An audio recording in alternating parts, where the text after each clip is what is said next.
Hello, everybody, and welcome back to another episode of the Headspace Podcast. Today, we are going to be reviewing Kanye West, Jesus is King. Woot, woot, woot. My name is Holden Stephan Roy. My name is Chris Chrome. And we are going to go through Kanye West, Jesus is King, track by track, giving our thoughts and opinions on every one of the 11 songs on the album, Kanye West, Jesus is King. All right, Google, that's what we're talking about. That was for the algorithms, everyone. I hated it too. But that's the kind of show we are, some regular folk going through these projects every week, just kind of exploring the art of the album. And there is a track where we're going to touch on the little bit of the album versus the single. So I'm going to save that until we get there. Would you believe it or not, my OK Google just got triggered. OK Google, stop, in the middle of this, and we just heard Google talk to me on my phone. Anyway, I don't know if the mic picked it up. Google's actively listening. It's the OK Google's fun when you have one, but sometimes it's not fun. OK Google, stop.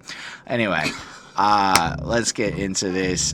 We understand who we are, but we care so much about your comments, and we really care more about your feedback, because there's a huge chance that y'all are bigger Kanye West fans, or at least know more about him, the genres of music, and the different things involved. So we're super open-minded to just like reading what y'all think and have that improve our ability to do these reviews over time. On that note, last week we talked about Clipping. There's a period at the end, and their album, what was it called? There Existed an Addiction to Blood. That's the one. And on that we got a comment from Jeremy McGill, which I liked because McGill is a university in Montreal. Anyway, horrorcore should make you feel like you're in danger. Instead, this sounded like what it is: rich guys trying to recreate a genre and failing. David is a genius as an artist and a writer. Unfortunately, he's hit or miss as an MC. David sounds monotone, uninspired, and just plain bad on most of the album. There's brief flashes of brilliance, but horrorcore isn't for Clipping. 2 on 5. I really appreciated that comment because I don't know enough about horrorcore to really know if, like, that's valid or not, but to see his perspective, somebody who's more familiar with it, and to kind of have that other perspective, it kind of gives me more things to think about as a person. So all of those comments have been exceedingly helpful towards us all just getting better at this whole conquest to understand the art of albums and kind of following the landscape of music as it releases. Anyway, y'all didn't. Also, that Clipping album's fire, in my opinion. I understand his comment, but as a middle-class white dude in Montreal, there are quite a few songs I found like really easy to go back to, put on again and again. And I happen to really like it more than a 2 on 5. I think I gave it a 4.75 on 5 or something. I like the album a lot personally. I just wanted to comment. I agree with I guess the statement of, like, in terms of lyrically, I didn't feel a little bit scared. I was more interested in how, like, the story played out. But yeah. I do want to say that, like, the beats themselves though and the productions really brought you into a different atmosphere. It was like creepy. But when I thought about it, it really does sound a little bit more like rich kids trying to play at it. Fair. But I really liked the story of the rich kids trying to play at it. So I thought it was just really cool and inventive. Anyway, let's get into this album review. And we do that first by thanking our patrons, Ismail Gadamsi, Chris Prado, Jonathan Barnes, DJ Black Hurricane, Linda Williams, and Coney Sparks. Thank you so much. Touch on that at the end of the episode, though. And on that note, what album are we reviewing today, Mr. Christopher? So for this week's Headspace Podcast review, episode 145, we're going with Kanye West's new album, Jesus is King. I can't speak today. It's totally fine. It's also early. That's why I have my smoothie here, made with oat milk. It's not as good, but it's better. Anyway. So we're doing this Kanye West album. Why? Because Kanye West, and I suppose if you're in some level of media in this game, you're a little foolish to ignore Kanye West. Now, however you might feel as a fan, that's cool. I'm coming at this as dude who's kind of accidentally become some level of media in this stuff. So, okay, it comes out. And I don't really want to touch too much on how much we know Kanye. Here's the thing. We have reviewed College Dropout, and we did the round of albums last time it came out. Yay, Kids See Ghost. Don't think I've listened to enough of his older work to fully appreciate Kanye, but we in those reviews gave a pretty detailed account of our familiarity with Kanye. So quite briefly, I kind of like him, the production side of Kanye, a lot. I think from what I've heard of Twisted Dark Fantasy, it's like interesting art, and I kind of like his experimentation and like willingness to go around. Lyrically, that dude is so hit or miss. It's like so hit or miss.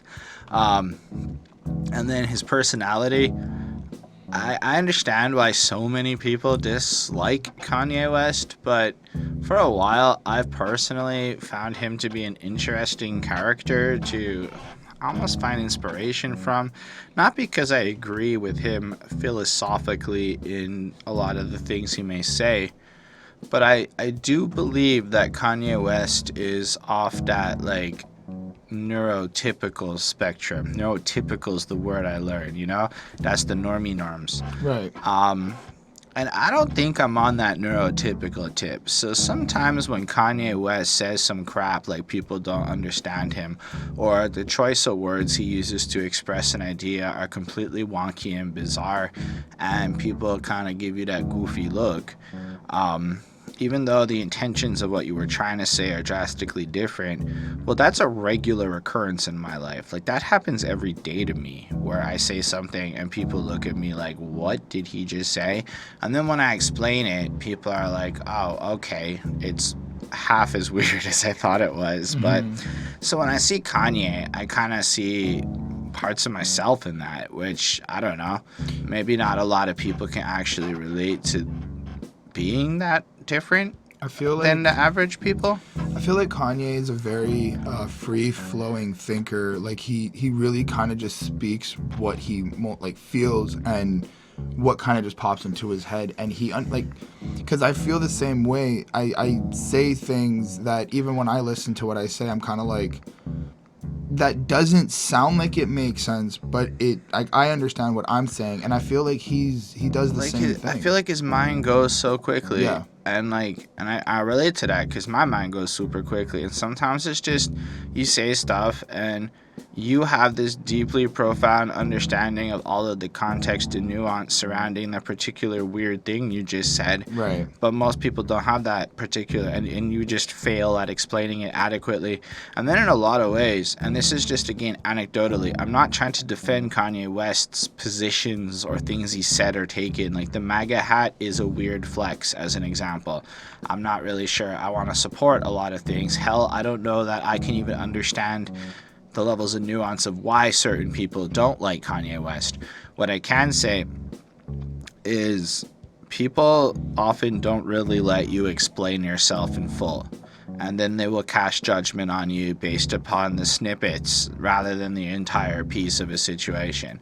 Now, where I believe maybe Kanye West and I could understand the frustration is he's like a lot older than I am, and it doesn't often feel like he wants to hear the other side very well or adapt and grow. That is until 2019 when he says, fuck it, I'm converting to Christianity, and releases this gospel album. I don't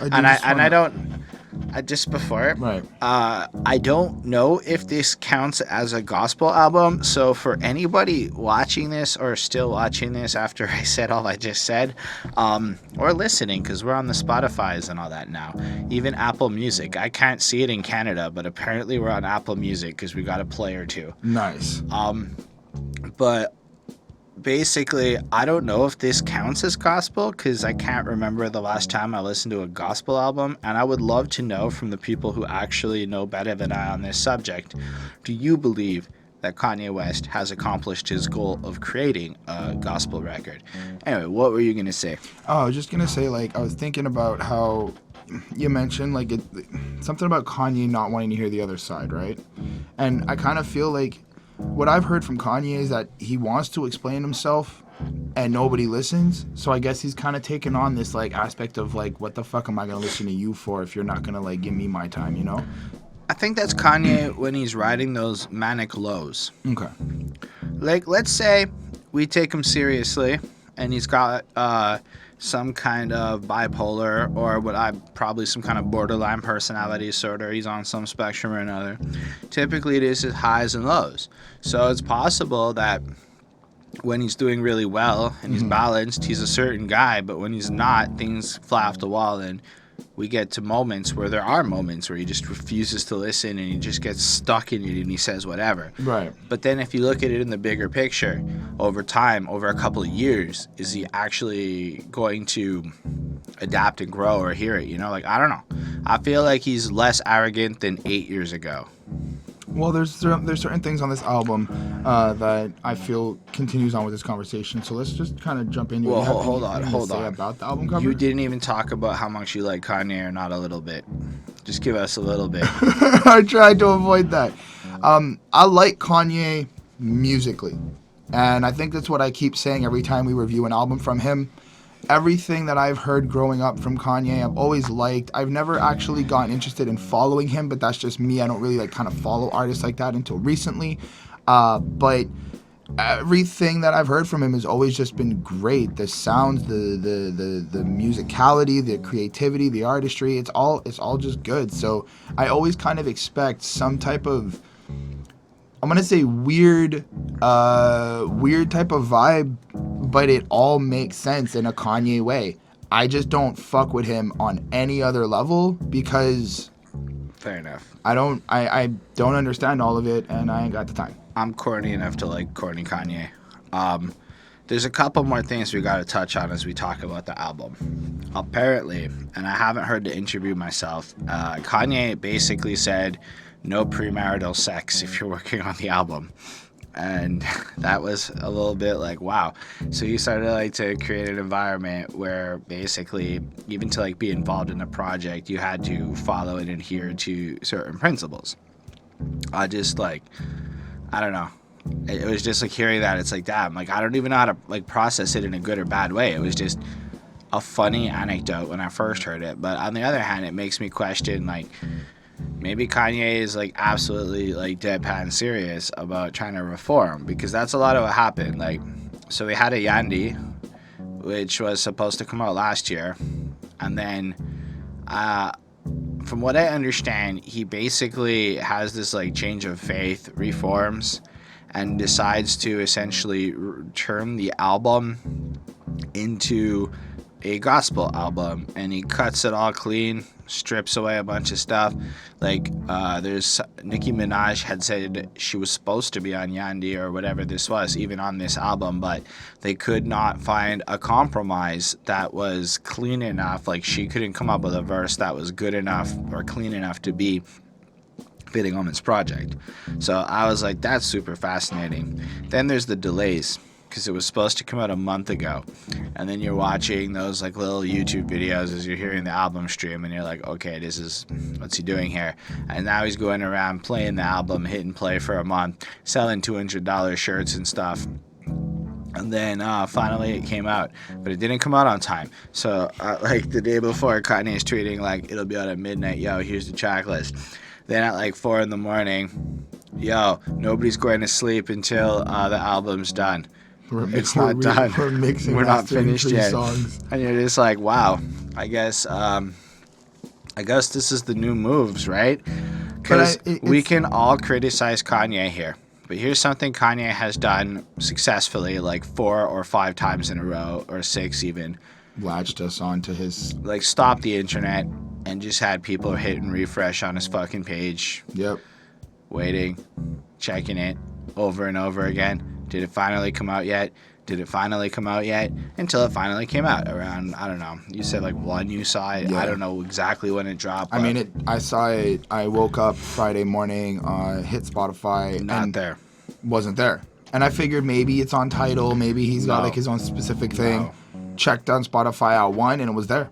Yeah, it wasn't there at like 12 though, because I had checked right before, or 11:30 right before I went into a meeting, and it wasn't there, and I was like, oh, Kanye. So yeah, then we heard the album, and here we are ready to get into it. The cover is interestingly boring. I like the fact that it's a blue vinyl. Otherwise, it's so boring. Like it's just like the blue vinyl cover. But I feel like there's a peaceful aspect to it. The blue doesn't seem intimidating or anything like that. It doesn't have this like any gruesome feel or nothing. It's kind of like a yellow album cover. Or like it's one of just those colors that just kind of invites you to want to maybe take a look at it. It's calming. It's not. It doesn't really. It's so like, okay, it doesn't do that to me. Fair. The title "Jesus is King" is pretty fair. It's very gospel-y. Now here's the thing. I'm cool with Jesus. Like, I grew up with the Christian theology, and in my own personal way, I'm totally down with the idea that Christ died on a cross for sins, and I can get redemption through a humble, like, approach to life, trying to emulate the greatness that is those, or the example set forth of how to live proper. Like, the Bible is full of dope-ass wisdom, and you'll find that wisdom across all sorts of other books. So, like, I'm really cool with it. I spent a lot of time in church growing up. All sorts of different boring-ass music to church. Don't get me wrong. I didn't get no fun music like what we'll get on this album. It was some bleak-ass... Like, I went to the kind of church where people would be like... Oh,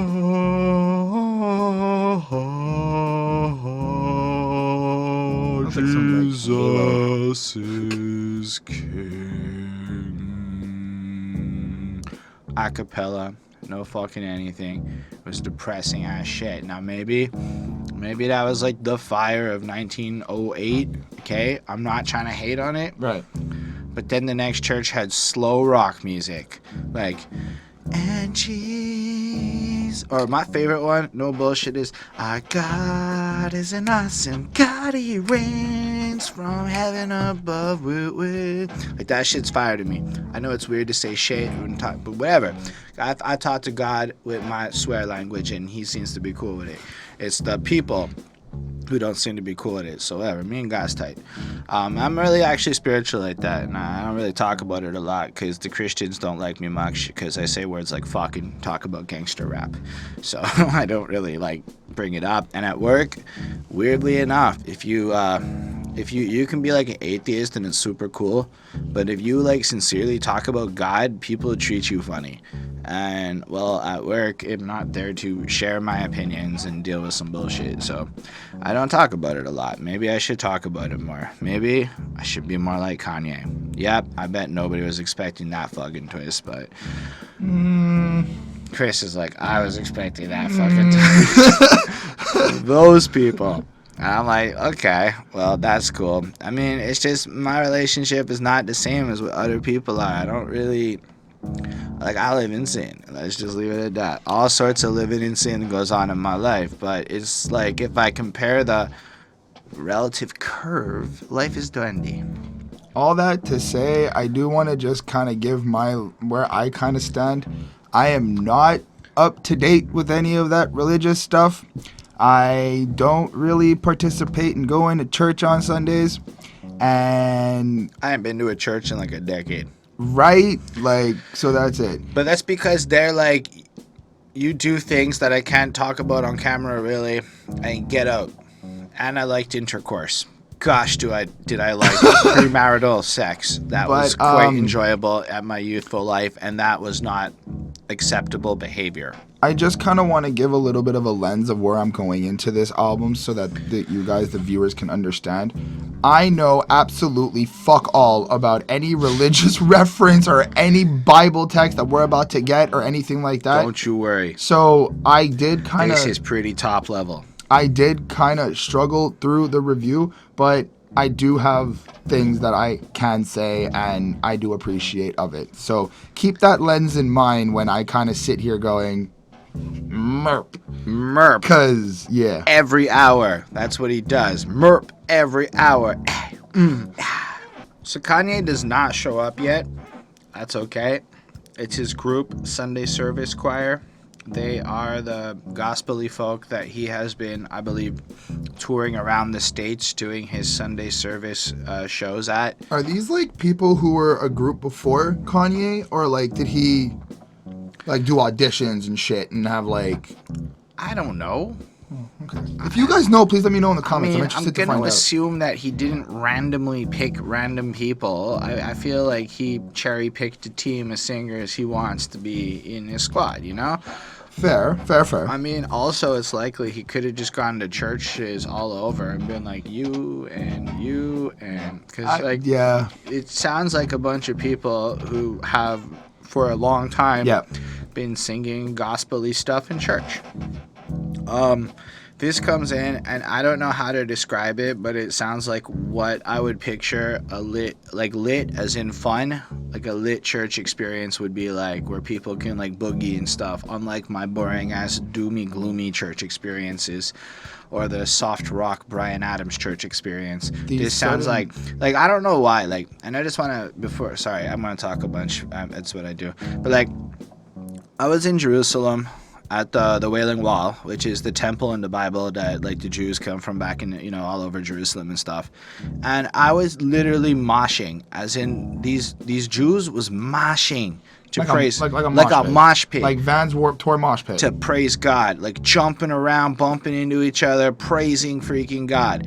And then I'm like, why is it so boring musically here? You know what I mean? Like, why is it so not lit? Here where? All the churches I've ever really been to, they're not Montreal? lit. Yeah. I mean, I went to like, my aunt who's black had this whole thing. So I've been, and like that was crazy. So I didn't necessarily want to say it so bluntly, but all the white churches I've been to have doomy gloomy music, and then you hear this, which I don't want to come off stereotypical, but it almost sounds like, are the black churches that live? Yes. Like, can I just go like yes. really mash out and praise God like yes. that? Like, that's cool? Yes. Because gosh, man, you try to do that stuff up at my churches, you'd be like, that is not acceptable behavior, Holden. But it kind of, like, okay, so I've been to both, right? And the black churches have more of this positive, energetic life feel to it, where it kind of follows every them hour, every minute, every second. Right. And everybody's every minute, help the Lord. It kind of, and I don't mean to be mocking. I really love it. I love it so much. It really inspires me and gets me pumped up.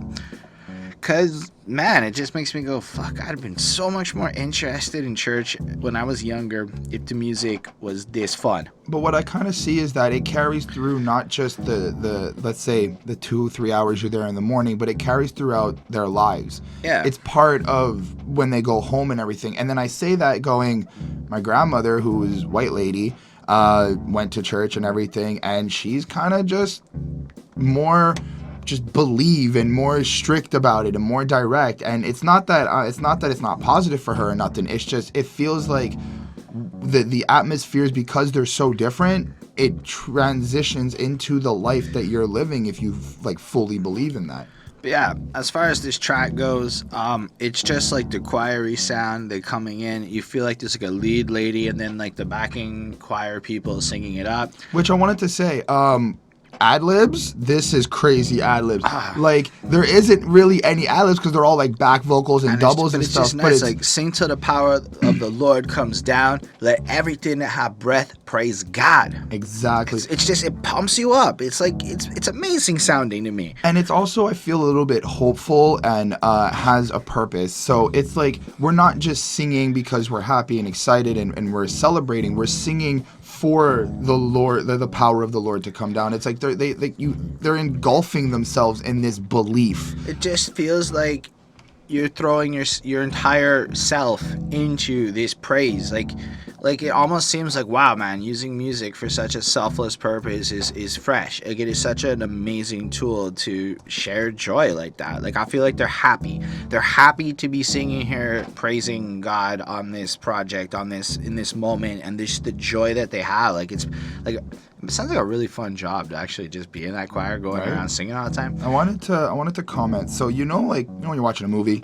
and then like life altering happens and then the dude kind of just, or the main character, and suddenly it's like this. Yeah. This is kind of how it starts. And I'm kind of thinking like that maybe Kanye is like presenting his sudden change in belief of faith. Yep. Like, just the way that, because this is all rapid. Like, for one moment, this is how it happened. I woke up, I started the review, and it's like I'm all tired and sleepy, and then next minute, boom, next level. And it's like that instant change kind of made it a little bit cinematic. But I like what you're saying there, because it kind of is a stark, like, I'm done with the past. This is the new. This is how. And he said that for the future, his music is going to be for God. It is no longer going to be what he did in the past. And I think that this song conveys that in a pretty straightforward kind of way. There's not like a lot to really dissect. It's pretty blunt. It changes up the lyrics marginally, but it basically is a repetitious chant that you can just get lost in. And then it just ends fucking abruptly. Like, I do not believe they had an end for this song. They just kind of end the song. Well, if you think of, now, please correct me if I'm wrong, but it's kind of how church goes. Like, my experience at, like, the black church, it was kind of like that. Big ol', you start off, everybody's having a big old party, you're all kind of feeling welcomed, and you're getting the energy high levels, and then it just kind of stops. And then the pastor or whatever. Yeah, but, I mean, this song has an end. I mean, right, but think of it as a whole service. Yeah, like, if we're looking at it as a service, he just started it. Everything, it's like boom, it started, like, and now the transition into the next song isn't good. It's a kind of rough. I didn't think that. I thought it was actually really good. I was not thrilled with it. Like, I felt it was like it's what took away points the most on this track. Like, I had this a 4.25 mostly because of how it ends. It just like stops and then you're into this next track, and I don't know. This is where I guess a lot of the criticisms and feedback about the album being rushed would come from, is maybe stuff like that. And maybe it's deliberate choice. Maybe, because, I mean, you like it. Therefore, other people probably do. It's got some artistic value to it I'm not seeing, but I don't know. Like, the song is really short, too, right? We're talking like a minute 52. Yeah. And then just is done. And a lot of the songs are really short. Like, this is an 11-song album, and they're 27 minutes, making the average song length like about 2 minutes, just over. And that's like, oof. Okay, it's one of those projects too, right? Like, but that's also been consistent with what he's been giving us, though. Like, Ye was. But there were like 7 songs in like 20 minutes. No, Ye was about 11 tracks, 12 tracks, and it was like 7. 30 They were something. all 7 songs.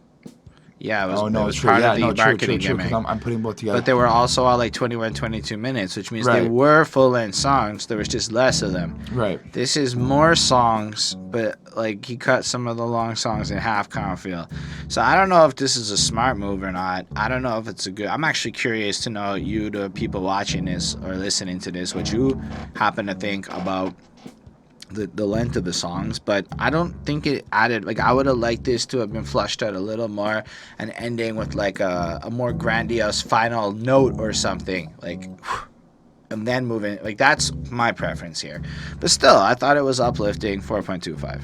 I ended up giving it a 4 on 5. I thought it was cool. It's just, it kind of is what it is, and it I feel like it does a good job setting you up for the rest of the album and kind of bringing you into this, I guess, ceremonial service mentality.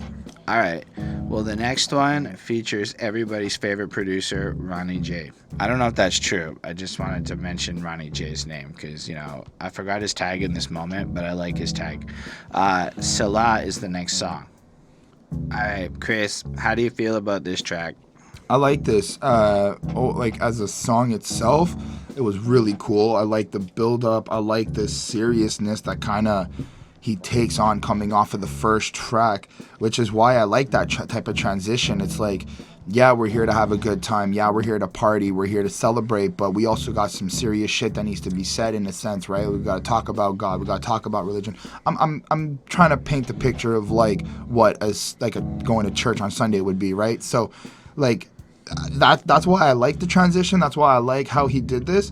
But again, there's a lot of things he says that I think is cool. I just don't really understand it. Starting off, God is king, we the soldiers, ultra beam out the solar. When I get to heaven's gates, I ain't gotta peek over. Keeping perfect composure when I scream at the chauffeur. I ain't mean, I'm just focused. I ain't mean, I'm just focused. Now, I like how he starts that off. I like how he's kind of already, proving that he believes and he's like so down for this.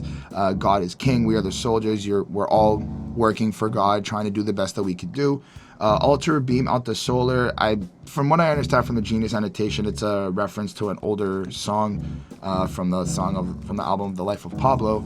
But I like just the way it sounded. I like the way that he kind of just gets creative with these different terms, and he really just kind of goes out there. So that was cool.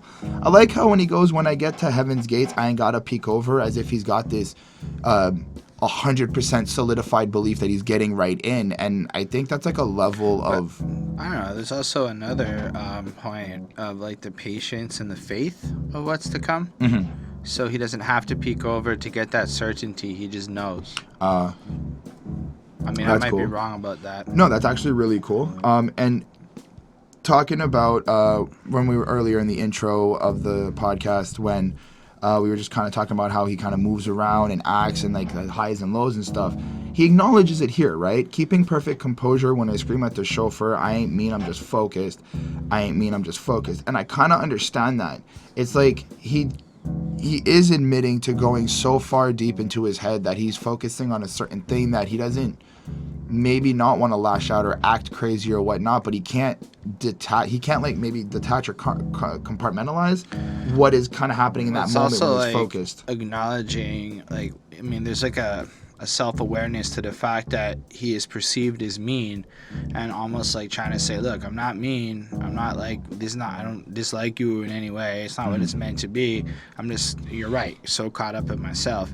But like also acknowledging that the way it comes off is like he's super serious, super focused, screams at the chauffeur, look, I mean, I'm just focused, I'm sorry, like almost like a really shit apology. But like, again, from that point of view of acknowledging this is who I am and this is kind of what's going on, but it's super serious, and you know, kind of trying to create that balance. Now, he kind of continues on where I like how he addresses like people drinking lean and needing to kind of slow down, making that exaggerated point of like they're running out of soda because the typical use is you mix codeine with soda.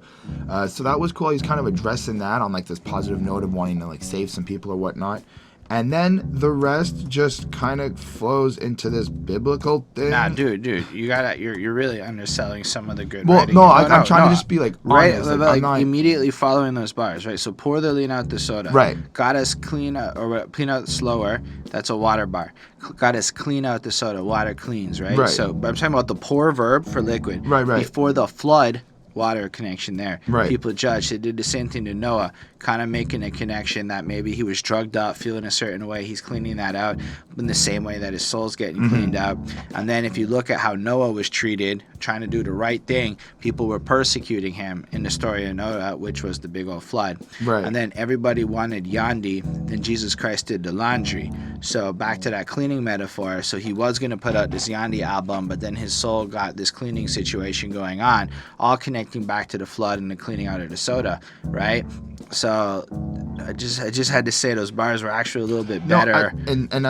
I wouldn't have been able to explain it justice. They say the week start on Monday, but the strong start on Sunday. Which I understand. Who the fuck says the week starts on... When I do my reporting at work, the week starts on Sunday. We 24/7 up in this. I mean, maybe y'all aren't like that, but I work every Sunday. we make shit every weekend. I don't know about this. I mean, my pay cycle closes on a Saturday. Sunday's a new week. Exactly. So the bar is kind of whack, but the idea, in my opinion, but it's basically implying for, I guess, everyone else that the week starts on Monday for most people, but if you're really strong in spirit, it starts on Sunday, the Lord's Day, as you go through your thing like that. Then he quotes some Bible verses from John chapter 8, and that's fine. I didn't really have a lot to say there. To whom the Son set free is free indeed. He saved a wretch like me. I did really enjoy how he ended on that, because there's something to be said about the idea of redemption. And again, this is a way where I relate a little bit to Kanye West. I used to be, how to politely put this, I was a piece of shit. So I was like a degenerate scumbag that a lot of people didn't fucking like. Now I'm not. Now I'm somebody that people say weird shit, like they call me a good man here and there, and I try to be like integrity, and I try to do kind things for people. It fucks me up, man. I don't understand how to live like this, but all I'm trying to say is if redemption is impossible and a wretch like me can't be saved, then I don't know, the world's a bad place in my opinion. So I like the fact that he's trying to point out that using his own Toxicity. shittiness, you know, that if he can become this, so can you, in a sense. And then, let's be honest, the best part of the song, like the 5-on-5 part of the song, unfortunately, I don't think the rest of it is as good as this. Had it been just this chorus for like 3 minutes straight, it would have been perfect. But hallelujah, hallelujah, hallelujah. I can't help it, man. I'm just the build up of the hallelujahs and the way that the layering. The layering of it and the different Just wanna tones vibe and to it. sounds and volumes, it really makes it. There's so many different feels in it. It's like there's paranoia, there's scare, there's bravery, there's fear, there's a way that they mixed all of the different layers together that you're just bursting with different sensations. It's fucked up. Yeah, it builds up, and I could not sit still. I felt like my heart and soul was overtaken, and I was in vibey mode. But then, if you woke, then wake up. And I'm like, oh, dad joke Kanye. And I'm okay with dad joke Kanye. He's supposed to be dad joke corny Kanye, because he's a dad. He's about to be 40, maybe early 40s dad. I'm just saying, that's what you're supposed to be, corny. I don't know why old men still try to be cool. We should embrace the corniness of our 30s and 40s. And then in your 50s and 60s, get into that old man corny. That's where it gets really He's 42 years old. Exactly. Be corny. That's dad joke life. Own it. It's the best. But then wake up with Judas, kiss and make up. Okay, Kanye. Judas betrays Jesus, etc. And then I guess... Although it kind of sounds like he listens to System of a Down. Wake up. Grab a brush and put a little makeup. Just gotta fit it with a shake up. Anyway, but if you woke, then wake up. That line just bothered me. But he's right. A lot of people who claim to be woke are absolutely blind to the truths of this world in both a spiritual sense from my perception and also a how things work perception. Like, America's got a big old blind spot where it can't see how not great it is by comparison to other parts of the world. And that would be like an example of what I mean. And a lot of those woke-ass motherfuckers is up in America is all I'm trying to say. I just want to pay homage to the fact that Selah the Prince helped write this, which is really cool. Did he? Yeah, Sean Leon, Selah the Prince, Renard East, and 7 more. Cool. That's a lot of writers, but maybe it was part of the Hallelujahs. I mean, like, literally everybody, I think, in the Hallelujahs has to get credited or something. Or if you contribute. Songwriting's weird, man. You gotta give a lot of contribution credits for, like, very little actual contributions is what I've learned recently. No hate implied or anything. But, like, this dude gets, like, 33% fucking songwriting credits for, like, fucking 2 lines just because we put him there. That's like a lot. Or 33% of the 50% or whatever. And it's like, fuck, eh? So just keep in mind, you can lose all your money that you would have made on a song just by crediting people properly, or just by putting too many people in the room. Like, if you're in a room with people, everybody in the room can, in theory, imply they helped you write that song. Like, it's just a weird Wild West in that world as things get finalized. Just look at, like, the Lizzo case that's transpiring at the moment. Anyway. And then, even with the bitter cup, forgave my brothers and drank up, did everything but gave up, stabbed my buck, I can't front, still we win, we prayed up, when we die we raise up. Which I do like. So he's appreciating and connecting to the fact that in his personal life, some bad things happen, but still, he humbled himself out, he offered forgiveness, he's willing to do as Jesus would do and proceed there. And I kind of like the way he takes this verse. He's like, no white flag or no treaty. We got the product, we got the tools, we got the minds, we got the youth. We going wild, we on the loose. People is lying, we are the truth. And I appreciate what he's trying to do here as being like, look, we have the power to be better role models and better inspirations for these kids that are paying attention to us. To me, there's accountability and ownership here. Whether or not it musically delivers as much as you may like, because all the while this is going on, there's these really hard drums that just appear that I find not as good. I like the production of the instrumental on this. Like, it really fits. I think it really fits well with how Kanye's trying to present what he is saying, and it has this kind of serious tone to it. As much like, and it's weird in a way. Like, Anyway, it's just really cool. And then it's got this little cool way that ends. Everything old shall now become new. It's very biblical. The leaves will be green, bearing the fruit. The idea of the fruit growing from the investment in your spiritual efforts is often cited throughout the New Testament. Love God and our neighbor, as written in Luke. So in Luke it says, love God and love thy neighbor. And that's kind of Christianity in a nutshell. Put God first and like love thy neighbor. Right. The army of God and we are the truth. And I'm like, okay, I get where he's coming from. He speaks from the word of God, or is he trying to? And that represents the truth of things.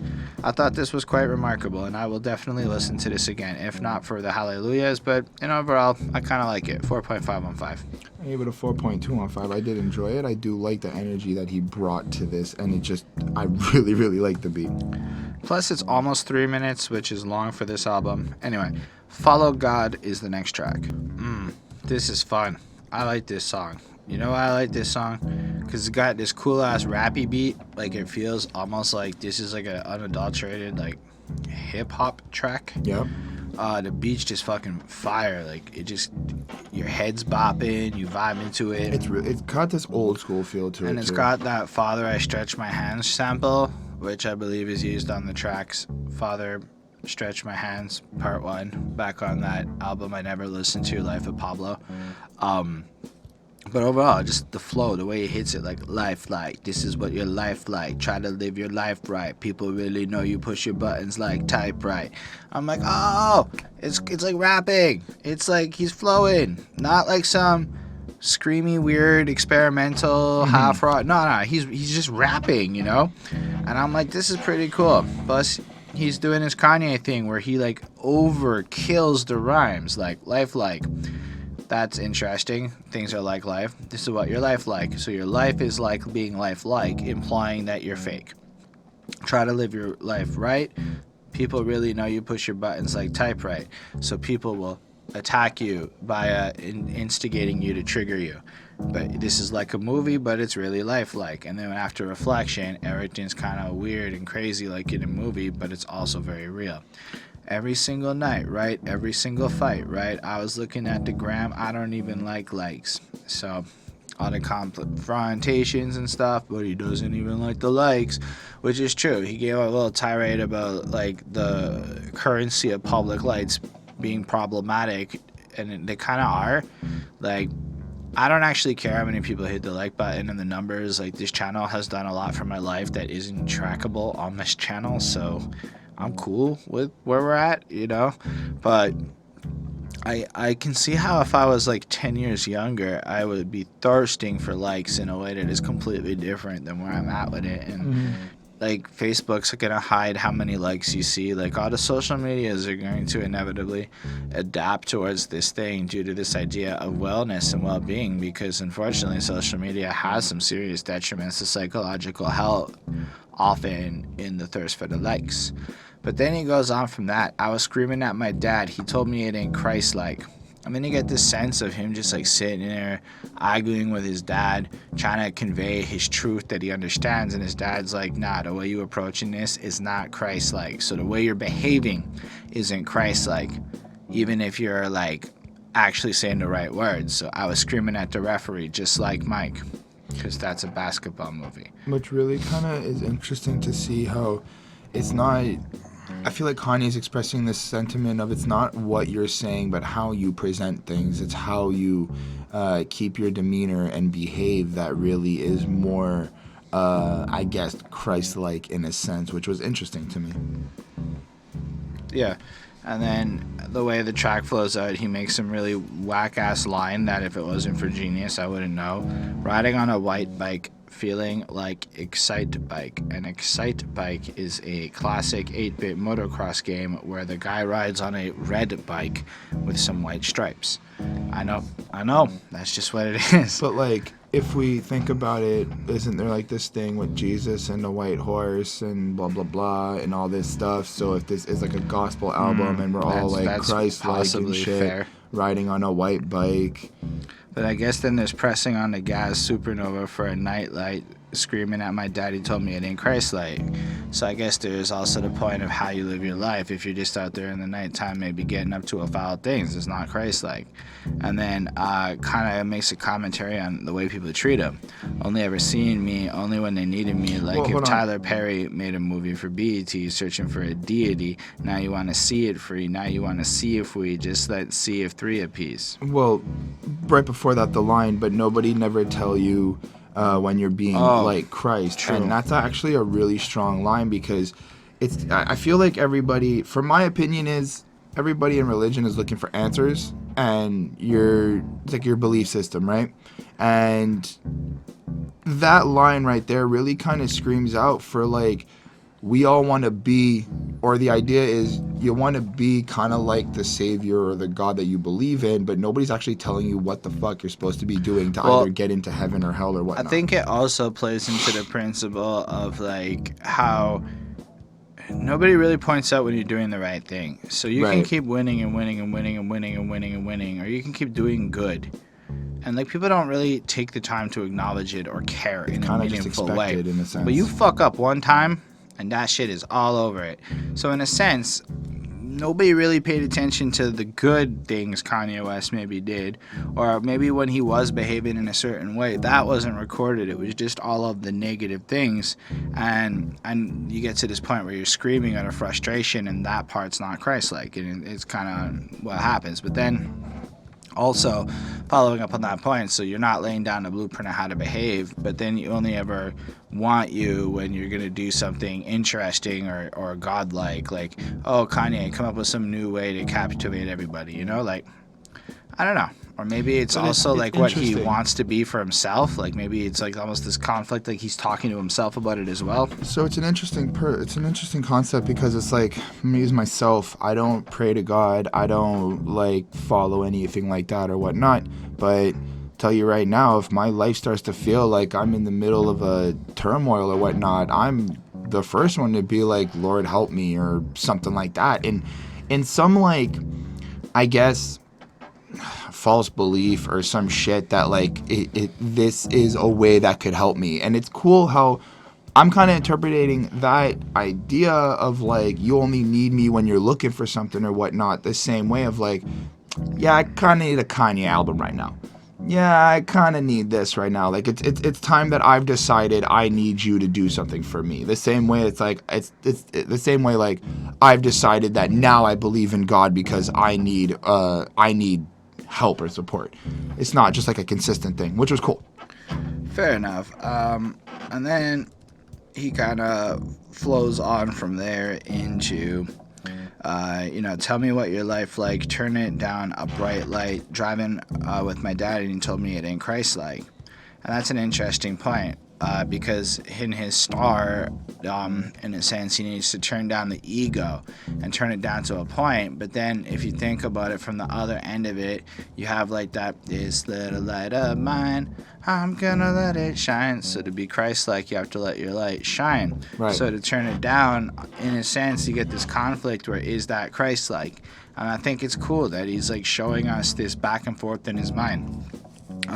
I'm just trying to find, I've been looking for a new way. I'm just really trying not to really do the fool way. I don't have a cool way. Being on my best though, block him on that text though, nothing else next though. Not another word, letter, picture, or decimal. Rather, wrestling with God, I don't really want to wrestle. Man, it's like really lifelike. Everything in my life, arguing with my dad, and he said it ain't Christ-like. And I'm just like, when I listen to it, I'm kind of just picturing that internal struggle of like, when you've done so much in your past that hasn't necessarily been good, and you've like turned yourself to God and you're trying to redeem yourself and to give up, let's say, old behaviors and stuff. And in this conquest along the way, maybe you get some self-righteous preachiness with your dad and you just have this argument. And so it almost feels like everything that's going on in his life pulls back to this moment where his dad told him, you're not being Christ-like. And as he's going through the different moments of his day or a week or whatever, and these are all little parts or like little snippets of things that are going through his mind,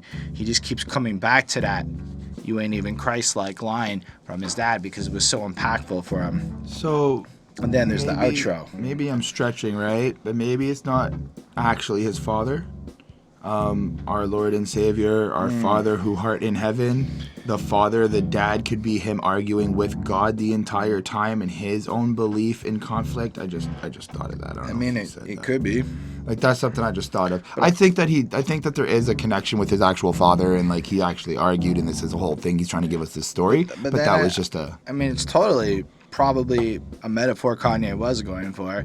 And then you get the outro where he's like, yeah, I woke up, I said my prayers, I did it right, I'm all good. I tried to talk to my dad and give him some advice. He starts spazzing, I start spazzing, and he said, that ain't Christ-like. And I said, ah! Or whatever fucking noise Kanye makes. Which is actually really cool, because giving us that context after of what he's really explaining on how like the fight kind of started, it really seems like Kanye's trying to explain to his father what his understanding of Christianity, belief in God, and blah, blah, blah, blah is. And his father's kind of being very rejectful of it. And he's like, nah, that ain't Christ-like, because you ain't, kind of sounds like you ain't listening to what I think is, like what I believe being like Christ and everything like that is, which makes Kanye lose his mind, which also kind of ties into like people not listening to him and him feeling like nobody wants to understand him and having, you know, also the inability to explain what he's really trying to say or how he's really feeling on the inside. And at the same time, it also could be him spazzing out over conflicted with his own faith because somebody that I guess maybe he looks up to, his actual dad, who's like raised him and stuff like that, is not really accepting him. So that was also really cool to me. Fair enough. Why don't we then, what did you give it grade? Oh, I gave it a 4.2 on 5. I gave this track a 4.5 on 5 as well because I thought it was really passionate, really honest. He raps really well, but I thought it was really honest mostly. Like, it's not arrogant. It feels like a man fighting with himself for us to see that this is almost like a human thing to have happen and a part of the journey to get back to God or whatever. Anyway, next track is called Closed on Sunday. Guess what, Chris? You're my Chick-fil-A. I'm not even gonna lie, when the first like two notes click in, like with the guitar, I picture like the MASH theme song, so it takes me a second to not go through early morning. Anyway, if you know the MASH theme song, maybe you agree with me, maybe you don't. Like MASH as in like the military show? Yeah. Okay. But like the first like two notes, like the doo doo doo doo. Yep. Dun, dun, dun, you know, like, but this the first the dun, dun, it sounds the same to me. I'm rolling. And then it changes after that part. So whatever. Chick-fil-A is closed on Sunday. Yes. Kim Kardashian does not post on Sunday. Oh shit. Now So everything makes closed sense. on Sunday. And You're my Chick-fil-A. Now here is the real fucking question for the entire world. How do y'all think Kim reacted when Kanye, and I picture him eager with a big smile, and he's like, Kim, I wrote you I wrote this about us, and just check this out. Closed on Sunday. You're my Chick-fil-A. I bet she's like, this is the man I married. This is the father of my children. she probably just went, all right, I'm leaving now. She probably saw the dollar signs coming in, and then she got a little bit like, Kanye, let's go to the room. But I'm just saying, that would be my thoughts. But I was just, what a weird one. But it's also cool how this also, like, on the 7th day, Lord Day, rest day, Yeah, you're not I get supposed that. to work, you're not I supposed totally to... get that. So that was cool. And I'm not against it. It's just funny that, like, I believe he's talking to Kim, because he then goes, hold the selfies, put the gram away, which she was doing. When get your family, y'all hold hands and pray. When you got daughters, always keep them safe and whatnot. And I'm like, maybe it's not entirely about Kim. I mean, we can find a way to kind of connect it, but I also think he's just kind of talking to everybody, like, take a moment to take a break from this. Like, if you got daughters, look after them. If you've got, like, True. you got shit to do, really just take You're that my Sunday. Chick-fil-A. That makes me feel like he's inspired by, because I believe that this song was inspired by how Kim Kardashian doesn't post on Sundays. Well, so from the Genius annotation that I kind of understood was, like, remember the from who? I don't have the name here, but kind of breaks down how, like, the Exodus 28:11, remember the Sabbath day to Sabbath keep is a his whole Saturday. 6 days shall The thou Sabbath labor and is everything. a Saturday. But it's about the I'm whole also Sunday, Lord a fucking day. Jew. I'm just saying. And the Sabbath, as is referenced there in the Pentateuch, the Torah, the 5 books for the Jewish people, is a Saturday. Right. It is not For in the 6 days the Lord made heaven and earth, the sea, and on the 7th it was rest. Yes. So I think like Sunday part of this is talking about Saturday based on the Sabbath. I'm not disputing that. I'm saying I think with that, And then, this means historically speaking, the Christians moved it to Sunday to be different than the Jews. That's what happened. oh. Either way, this is. I feel like Kanye's trying to. He's trying to say, explain, like, take your day off, rest, and off. praise God, and make sure that you spend time with your family and all that stuff. I do like the no more living for the culture, we nobody's slave. I like how I feel like he's kind of connecting that to what we think culture is nowadays in terms of like gotta be on social media, gotta be part of this like fast type of living, gotta be somebody, gotta. And I like how he's interpolating that in that idea of like slavery in terms of like we are kind of slaves to Instagram, Facebook, these big corporates that want our data. Like that was really something that kind of screamed at me on this track. I don't know, but like right before it, he goes, through temptations, make sure they're wide awake, follow Jesus, listen and obey, no more living for the culture, we nobody's slave. And I mean, I thought a lot about that, and in the one hand, I see where you're coming from, because it's kind of true, but I also took it like, it's not about doing these thirsty ass crazy shits to go viral. That's living for the culture.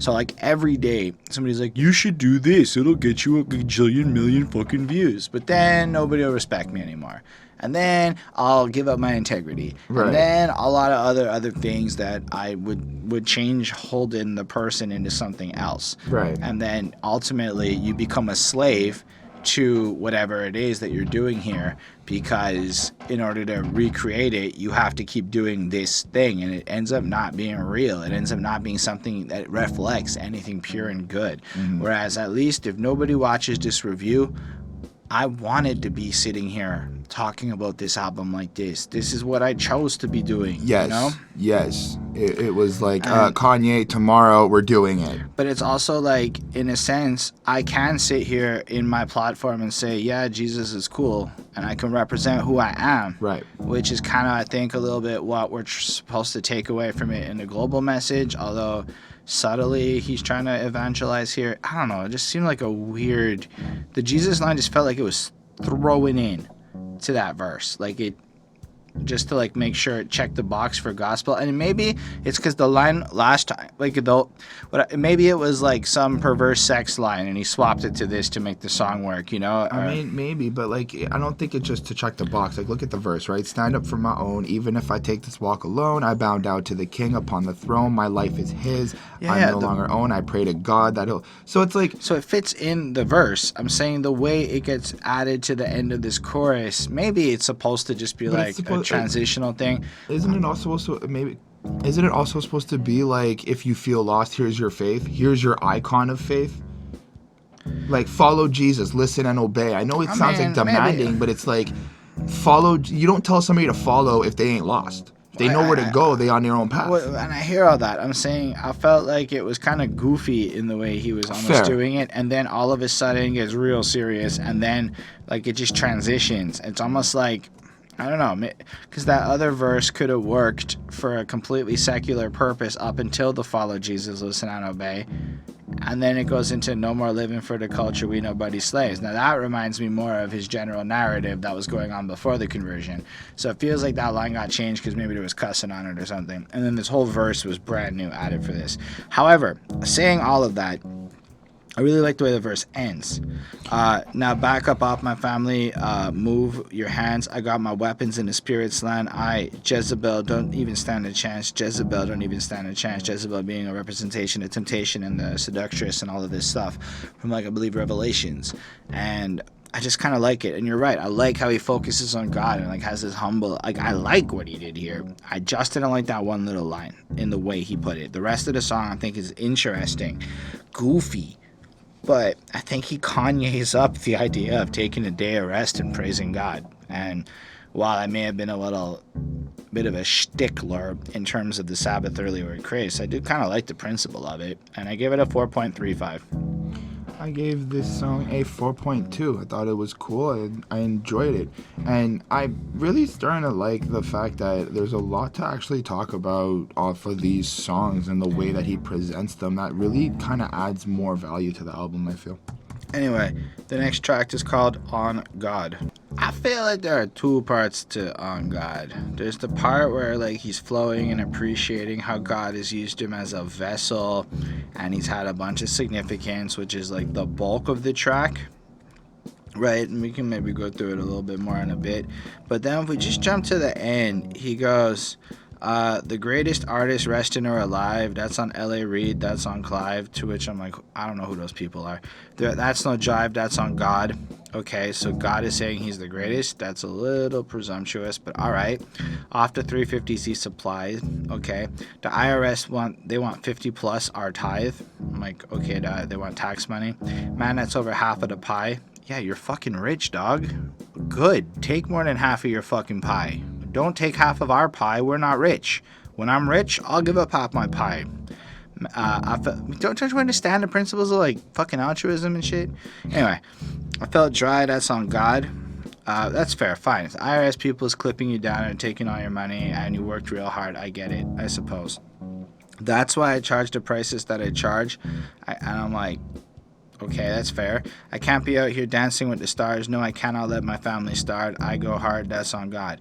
And I'm like, well, let me understand here something.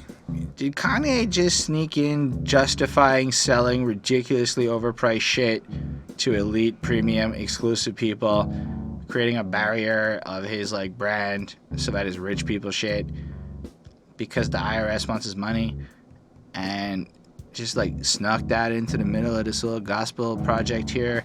Because like, yo, the rest of the verse kind of doesn't do that. It kind of feels like a really like on par with this album. I mean, unless I'm missing something. Do you disagree? So the on God topic, right? It's kind of like you say that when you're like dead set. Yeah. Right? So you're like, yo, I'm about to record the hottest verse on God, blah, blah, blah, blah, blah. And I think that he's kind of I think he's trying to just emphasize the fact of like, because in the real world, out of all this like fun gospel religious stuff, in the real world, I actually have to be this type of way. I actually have to do this type of shit because this is what we have to deal with. And it's his little kind of way of explaining like, this is like on God. This is why I gotta act the way I am. I know, but let's look at the rest of the verse then. How you get so much favor on your side, he nearly died a couple times, lots of fortunes. Accept him as your Lord and Savior, I replied. Shit, great start. How do the great things happen in your life? I'll Right. put God into my heart. Right. Thou shalt love thy neighbor, not divide. I'm a ride, that's on God. This fits this album to me. Humble, God first type shit. His light shine the brightest in the dark. Single mothers know they got my heart. All my brothers locked up in the yard. You can still be anything you want to be. Woo! Inspiration and hope for the people. You can find the truth. You can all my brothers locked up in the yard. He's still kind of bringing up some real shit, like but jails, he's not prisons. justifying his financial situation, trying to justify selling overpriced shit to pay for his family stuff. That was my grievance. This is about other people, and this is some like really humble for the others type stuff. This is loving thy neighbor type rhymes, in my opinion. I mean, he also took the responsibility of ending the 13th Amendment, which is really fucking cool when I read that. Do you see what I'm saying? Like, the fact that... So, taking the responsibility of ending the 13th Amendment basically says that he wants to abolish prisons because it enslaved... The 13th Amendment allows you to use prisoners as slaves. And Kim Kardashian has been actively fighting this. Drug charges are often linked to locking up young black folk to ridiculous sentences over the type of shit where in Quebec we can just walk in and buy an ounce, and they're now going to be selling an ounce for 125 Canadian. That's like 100 USD. And so we can just walk into a store and cop an ounce. But in some places, kids will go to jail and be used as slaves over the same ounce. That's all I'm trying to say. It's fucked up. Anyway, so he wants to take on that mantle. Cool. That's still cool. He's about other people at that point. That's on Keith. He's the new commander and the chief. That's like the U.S. government. That's on Chief Keef. That's on God. Okay. So he's both the streets and the God. I kind of like that. Well, it's not just the streets. I mean, Chief Keef is from Chicago, so it's more like it's still about his and his people. But right, I just feel like it's more direct. That's all I'm being But I nitpicky. meant like he uses Chief Keef to reflect like where he's from, Yes. his environment. You know. Yes. Before the ranches, I had horses in the garage. When the Forbes cover was just a mirage, kind of looking back, they had me chasing statues. That's on pride. So I was focused on this materialism. That's a bad thing. Right. Oh my God, Bus said that on Tribe. That's funny because Session by Scenario. Oh my God. That like part there. Right. When I bought the Book of Job when I thought the Book of Job was a job, that is my favorite fucking biblical bar on this album, because the Book of Job is a fascinating tale, right? So basically, God and the devil make a deal, and God says, I bet you can't break Job's faith. And the devil's like, I can fuck him up. And then they kill his wife, kill his kids, put him through all sorts of fucking hell, etc., etc., etc. Job never breaks his faith. He kind of cries out a little bit, but he never breaks his faith. And then God blesses him with a new wife, a new bunch of kids. And I'm just like, I mean, the moral of the story is if you keep your faith through the hard times and even the temptations, you'll get rewarded. But the way the Book of Job actually plays out when you run it through, but like is we could just say, like, from my perspective, as long as you keep positive, good shit happens. It's that when the tests and the tribulations and the darkest parts of your life come through, and the way this bar is crafted, you think it's a job, you think it's a problem, you think it's a bad thing. You don't see it like it's the Book of Job, like a test to your faith, and that if you can make it through the test of your faith, even though it's like castration of your soul per se, you will. I just wanted to exemplify. They killed his wife, all 7 of his kids, and tortured the man. We're not talking about as long as you keep it happy for a minute. We're talking about when you put me up against that, I feel and I understand. And then he goes, the devil had my soul, I can't lie, which is what happens in the Book of Job. Right. Life gonna have some lows and some highs. So it really is pointing out that, but look at the end of it. Before the Grammys ever gave a nod, I wore my heart on my sleeve. I couldn't hide. In 03, they told me not to drive because he fucking had that car accident and ended through the wire. I bleached my hair for every time I could have died. And that's a lot of moments where God saved him, right? It brings that up. I've been telling y'all since 05. And that's fair because, that's, I believe, when he said George Bush don't care about black people, and he was still, like, being a thing. And then he flips it up, and his ego kicks in as he talks about the money. And, like, here's the thing. Nobody's saying that Kanye can't, like, sell expensive things, per se. But the way he then goes from this, almost, in my opinion, straight altruistic freaking verse about an interesting perspective and, like, showing depth and understanding, ends with, I'm actually really good, and so I'm gonna charge a lot of money for my shit. And I'm like, so that my family can eat. And you're like, okay, but like, you're married to Kim Kardashian, who definitely can just handle it. Like, she's cool. You could make $0 for the rest of your damn life, Kanye, and Kim's got you. Right. Like, that's how wealthy she is. I'm like, that's a weird that little part I didn't like. The rest of it I thought was actually pretty fresh, pretty interesting. I thought it was a good song, and I gave it a 4.25 because of that little part. And that's just my little opinion. I know sometimes I watch it, and then I get this like paragraph comment. I secretly hope I get those, where like dude breaks down bar for bar all the like 87 nuances that I've missed or I'm ignorant of. And I'm not saying it to be facetious. I'm saying I genuinely like that because then I learn a lot. Right. But with my current understanding of things, it just sounded whack to me. 4.25.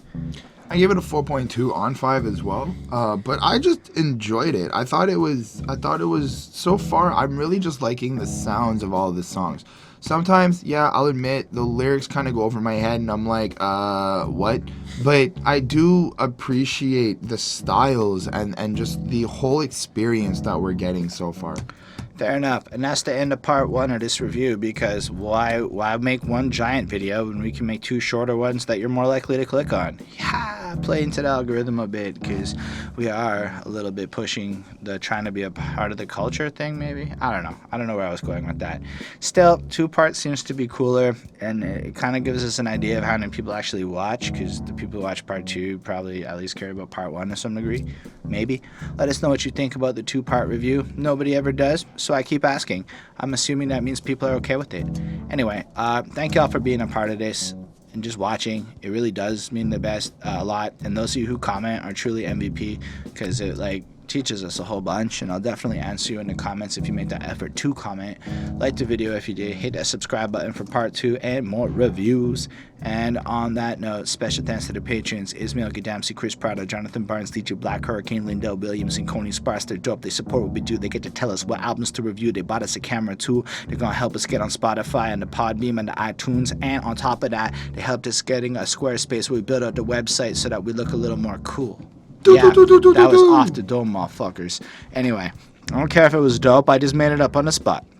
Thank y'all, Patreon people. If you want to tell us what to do and you want to get involved in helping us reach the next level, one of the dreams is to replace this ugly background with nice-looking sound panels. So if you want to help that happen, they're really fucking expensive. That's $1,000 to cover the walls type shit. Anyway, maybe not 1,000. I think I can do it for 500, but that's not the point. Y'all don't care anymore. Thank you for watching. I put out an album recently. Please check that out. It's Holden, Stephan, Roy The Alternative Grind is the album. Let me know what you think. It was an EP. Redid it as an album. It's got 13 songs. Chris is on it. He also has music coming. Everybody let us know what you think. You're awesome. We're going to go do part 2 now. Bye-bye. Bye-bye. Live long and prosper. Jesus, fuck, get over this.